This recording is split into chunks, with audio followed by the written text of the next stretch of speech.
Assalamualaikum warahmatullahi wabarakatuh. Halo semuanya, jumpa lagi dengan saya Chow Sing Sing, kurator dari podcast Horror Night Story.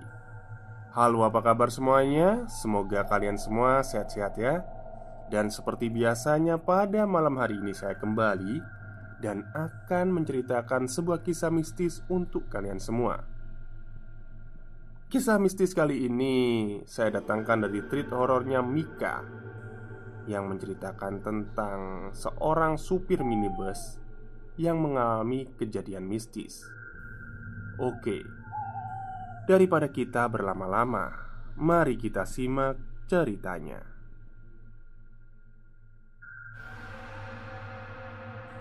Minibusnya adalah yang berangkat terakhir di hari itu.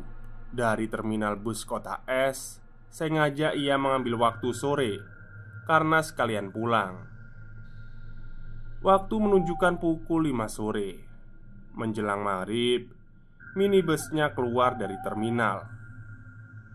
Selama setengah jam menunggu, ia mendapati 4 orang penumpang dari kapasitas 12 penumpang apabila sesuai kursi yang tersedia.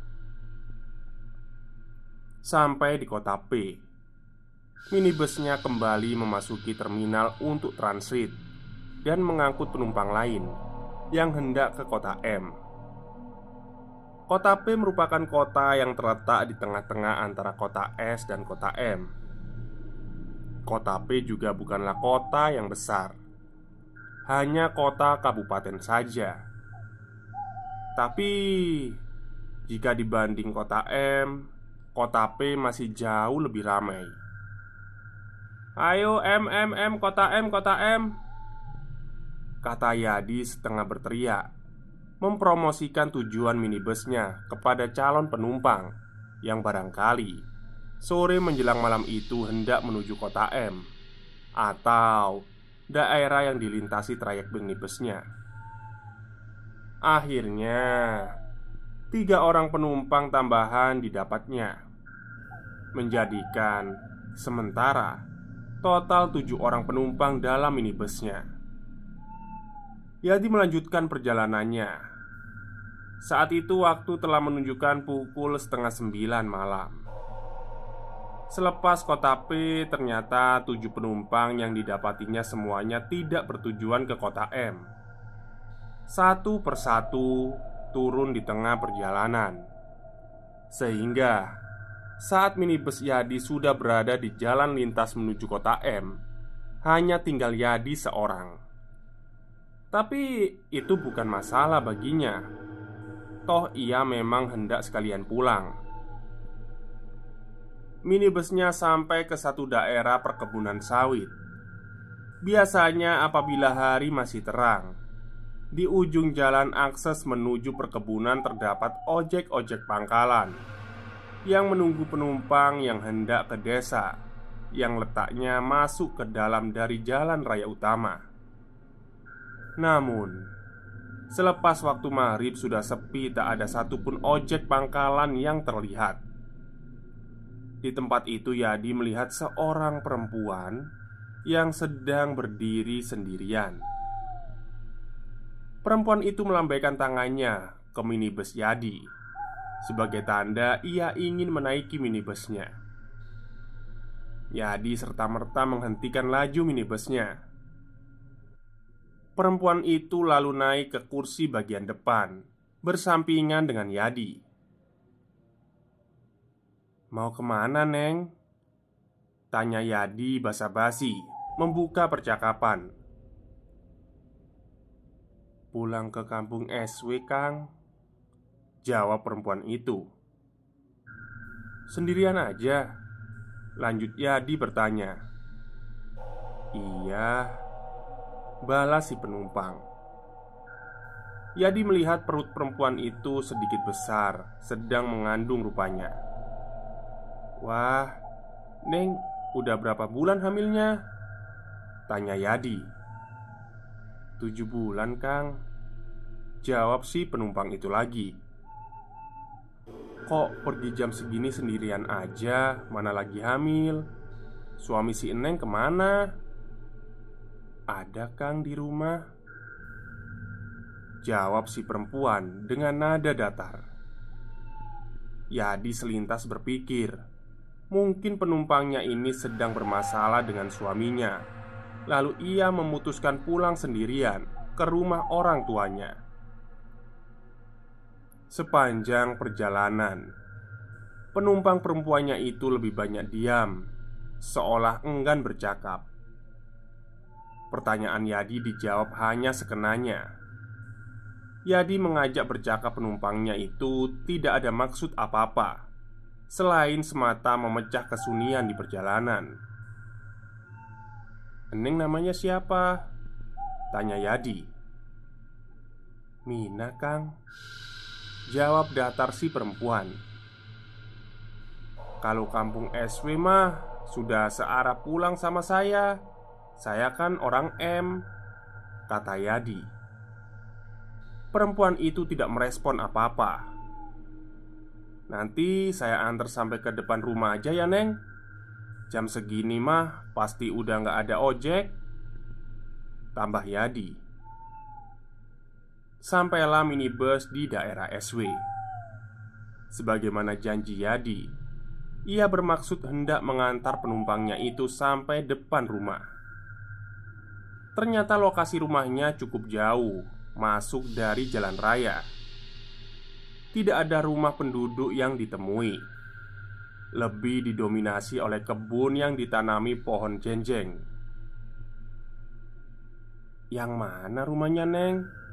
tanya Yadi. "Itu, Kang, yang rumah cat biru," jawab si penumpang. Minibus berhenti di depan rumah pagar yang dimaksud. "Berapa ongkosnya, Kang?" tanya si penumpang. "Ah, udah nggak apa-apa, nggak usah, Neng." Yadi merasa iba kepada penumpangnya itu, sehingga menggratiskan ongkosnya. Setelah mengucap terima kasih, perempuan itu membuka pintu minibus dan turun perlahan. Ia masuk ke dalam rumah tanpa menoleh-noleh lagi. Yadi melihat-lihat sekeliling rumah si perempuan penumpangnya itu. Ia melihat ada bendera kuning terpasang.